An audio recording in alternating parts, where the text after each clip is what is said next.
Hello friends, welcome to Kannan Info Tamil. நம்ம இன்னைக்கு என்ன டாபிக் பார்க்க போறோம் அப்படின்னா உள்நாட்டிலே தயாரிக்கப்பட்ட இந்தியாவின் முதல் விமானம் தாங்கி போர்க்கப்பலான INS விக்ராந்த் இந்த வருடம் ஆகஸ்ட் மாசம் இந்திய கடற்படையில் இணைய உள்ளது. இந்த விமானம் தாங்கி போர்க்கப்பல்ல பயன்படுத்துவதற்கு இந்திய கடற்படைக்கு multi role carrier borne fighter jets தேவைப்படுது. இந்திய கடற்படை INS விக்ராந்த் போர்க்கப்பல்ல பயன்படுத்தக்கூடிய விமானங்களை தேர்வு செய்யும் பணியில ஈடுபட்டிருக்காங்க.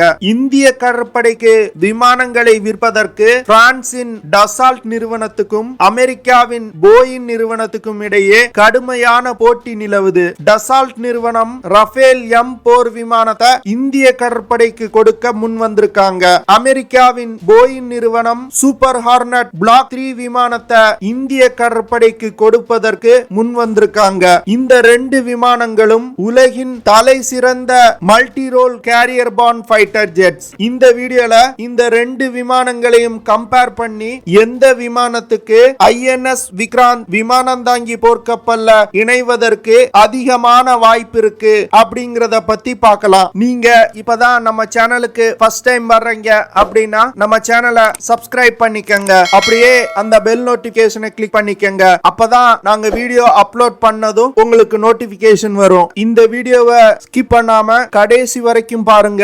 அப்பதான் எந்த விமானம் இந்திய கடற்படைக்கு சிறந்தது அப்படிங்கிற ஒரு கிளியர் ஐடியா உங்களுக்கு கிடைக்கும். இந்திய கடற்படைக்கு 26 multi role carrier borne fighter jets தேவைப்படுது. இதுல 18 விமானங்கள் சிங்கிள் சீட்டர் ஃபைட்டர் ஜெட்ஸ், மீதமுள்ள 8 விமானங்கள் ட்வின் சீட்டர் ஃபைட்டர் ஜெட்ஸ் இந்திய கடற்படை வாங்க இருக்காங்க.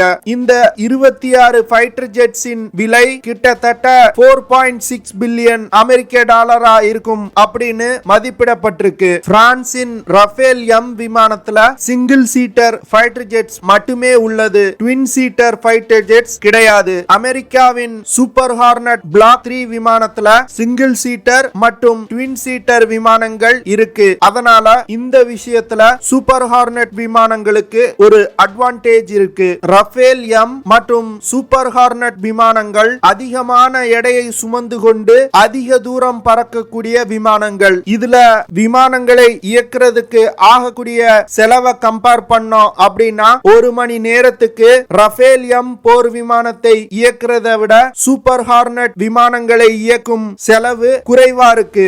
ஆபரேஷன் காஸ்ட்லயும் சூப்பர் ஹார்னட் விமானங்களுக்கு தான் அட்வான்டேஜ் அதிகமா இருக்கு. சில டிஃபென்ஸ் எக்ஸ்பர்ட்ஸ் என்ன சொல்றாங்க அப்படின்னா சூப்பர் ஹார்னட் விமானங்கள் இந்திய கடற்படைக்கு சரியான தேர்வு கிடையாது. ரஃபேல்-m போர் விமானங்களே ஒரு சரியான தேர்வு அப்படின்னு சொல்றாங்க. அதற்கு அவங்க சொல்லக்கூடிய காரணம் இந்திய விமானப்படை சமீபத்துல பிரான்சிடம் இருந்து 36 ரஃபேல் போர் விமானங்களை வாங்கியிருக்காங்க.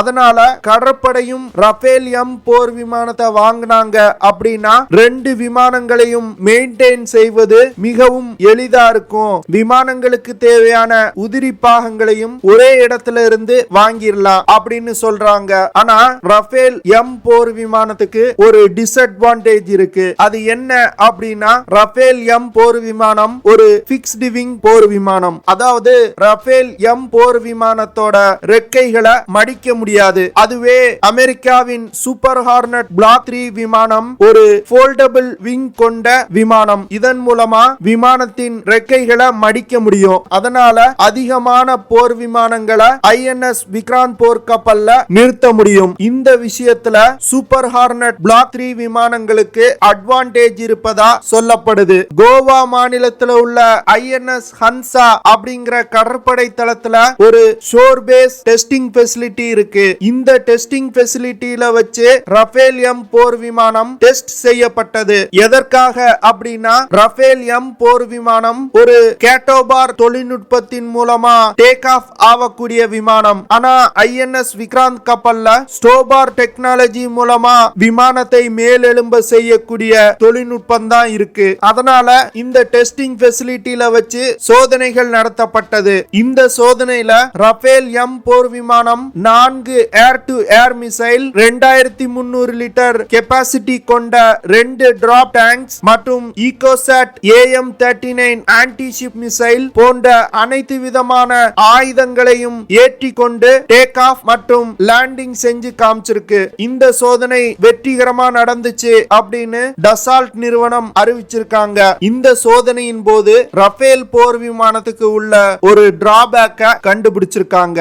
அது என்ன அப்படின்னா Rafale-m போர் விமானத்தோட விங் ஸ்பேன் 10.9 மீட்டர். அதனால இந்த விமானத்தால ஐஎன்எஸ் விக்ராந்த் விமானம் தாங்கி போர்க்கப்பல்ல இருக்கக்கூடிய லிப்ட்ல ஃபிட் ஆகல. அந்த லிப்ட்ல இந்த விமானத்தை ஏத்தணும் அப்படின்னா விமானத்தோட ரெக்கை முனையில இருக்கக்கூடிய விங் டிப்பை ரிமூவ் பண்ணணும். அப்பதான் விமானத்தை லிப்ட்ல ஏத்தி கப்பலோட ஹேங்கர் டெக்குக்கு கொண்டு செல்ல முடியும். சூப்பர் ஹார்னட் பிளாக் 3 விமானத்தை பொறுத்த வரைக்கும் அந்த விமானத்துல ஃபோல்டபிள் விங்ஸ் இருக்கு. அதனால அந்த ரெக்கைகளை ஈஸியா மடித்து லிப்ட்ல ஏற்ற முடியும். இந்த விஷயத்திலையும் சூப்பர் ஹார்னட் விமானத்துக்கு தான் அட்வான்டேஜ் இருக்கு. ஏன்னா ரஃபேல் போர் விமானத்தை ஹேங்கர் டெக்குக்கு கொண்டு போனோம் அப்படின்னா விமானத்தோட விங் டிப்பை கலட்டணும். இது நேரம் எடுக்கக்கூடிய ஒரு வேலை. அது மட்டும் இல்லாம சூப்பர் ஹார்னட் பிளாக் 3 விமானத்துல கப்பலோட மேல் தளத்துல இருந்து ஹேங்கர் டெக்குக்கு விமானத்தை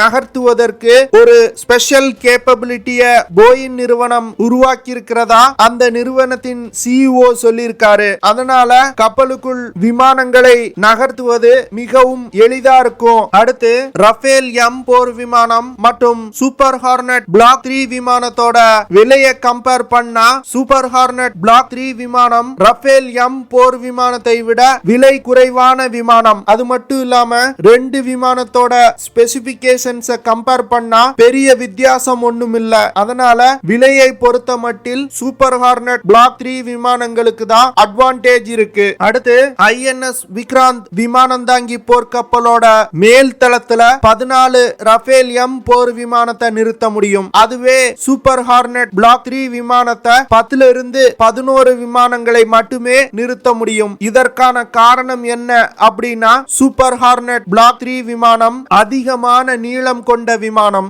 என்னதான் ஃபோல்டபிள் விங்ஸ் இருந்தாலும் 11 சூப்பர் ஹார்னட் போர் விமானங்களை மட்டுமே ஐஎன்எஸ் விக்ராந்த் போர்க்கப்பல் மேல் தளத்துல நிறுத்த முடியும். விமானம் தாங்கி போர்க்கப்பலை பொறுத்த மட்டில் எத்தனை விமானங்கள் அந்த கப்பல்ல இருக்கு அப்படிங்கிறது ஒரு மிக முக்கியமான விஷயம். அதனால Rafale-m போர் விமானத்துக்கு இந்த விஷயத்துல ஒரு அட்வான்டேஜ் இருக்கு. அடுத்து Rafale-m போர் விமானத்தை ஐஎன்எஸ் விக்ராந்த் விமானம் தாங்கி போர்க்கப்பலோட லேண்டிங் சிஸ்டத்தோடு எளிதா இணைக்க முடியும். கப்பலோட லேண்டிங் சிஸ்டத்தோட இணைந்து சிறப்பா செயல்படுது. ஆனா சூப்பர் ஹார்னட் பிளாக் 3 விமானத்தை ஐஎன்எஸ் விக்ராந்த் விமானம் தாங்கி போர்க்கப்பல்ல லேண்ட் செய்யணும் அப்படின்னா ஆப்டிக்கல் லேண்டிங் சிஸ்டம் அப்படிங்கிற ஒரு பிரத்யேக சிஸ்டம் ஐஎன்எஸ் விக்ராந்த் விமானம் தாங்கி போர்க்கப்பல்ல இன்ஸ்டால் செய்யப்படணும். அதற்கு பிறகே சூப்பர் ஹார்னட் விமானங்கள் அந்த கப்பல்ல தரையிறங்க முடியும். இந்த விஷயம் சூப்பர் ஹார்னட் விமானத்துக்கு ஒரு டிஸ்அட்வான்டேஜா பார்க்கப்படுது. ஏன்னா இந்திய கடற்படையில் ஐஎன்எஸ் விக்ரமாதித்யா அப்படிங்கிற இன்னொரு விமானம் தாங்கி போர்க்கப்பல் இருக்கு. இந்த சூப்பர் ஹார்னட் பிளாக் 3 விமானத்தை ஐஎன்எஸ் விக்ரமாதித்யா கப்பல்ல தரையிறக்கணும் அப்படின்னா அந்த கப்பல்லையும் இந்த ஆப்டிக்கல் லேண்டிங் சிஸ்டத்தை இன்ஸ்டால் செய்யணும். இந்த சிஸ்டத்தை இன்ஸ்டால் செய்வதற்கு தனியா செலவு ஆகும். அதனால இந்த விஷயத்துல Rafale-m போர் விமானம் சிறந்ததா இருக்கு. இந்தியா முதல்ல 57 போர் விமானங்கள் வாங்குறதுக்கு முடிவு பண்ணி இருந்தாங்க. ஆனா இப்போ அதை 26 விமானங்களா குறைச்சிட்டாங்க. இதற்கான காரணம் என்ன அப்படின்னா HAL மற்றும் ஏரோநாட்டிக்கல் டெவலப்மெண்ட் ஏஜென்சி இணைந்து twin engine deck base fighter jet அப்படிங்கிற multi role carrier borne fighter ஜெட்டை உருவாக்கி வர்றாங்க. இந்த விமானம் 2032ல இந்திய கடற்படையில் இணைய உள்ளது. இந்த விமானங்கள் கடற்படையில் இணைக்கப்பட்டுச்சு அப்படின்னா இந்தியாவிற்கு வெளிநாட்டு விமானங்கள் தேவை கிடையாது. இந்த இடைப்பட்ட காலத்துல மட்டுமே வெளிநாட்டு விமானங்கள் பயன்படுத்த போறாங்க.